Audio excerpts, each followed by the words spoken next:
Gecə saat 1-dir. Mən Magistr 2 jurnalını almışam və bunu incələyirəm ki, əgər bir yenilik varsa sizə çatdırım.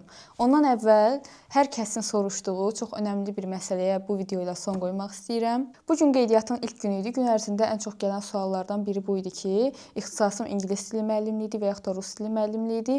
Mən necə seçim etməliyəm? Əgər siz öz ixtisasınızı davam etdirəcəksinizsə, məsəl üçün ingilis dili müəllimisiniz və magistr ixtisaslarını ingilis dili müəllimliyi üzrə, yəni o ixtisaslar əhatəsində seçmək istəyirsiniz, bu zaman xarici dili, ingilis dili seçə bilməzsiniz. Fərqli dillər seçməlisiniz. Rus, alman, fransız bunlardan seçə bilərsiniz. Və orada ixtisaslaşma dili var, onu ingilis dili etməlisiniz.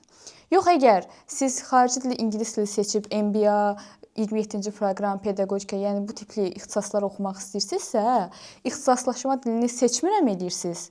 Xarici dili, ingilis dili seçə bilirsiniz. Mən nümunəni ingilis dili üzərində verdim, amma bu bütün xarici dillərə, bütün xarici dil filologiyalarına aiddir.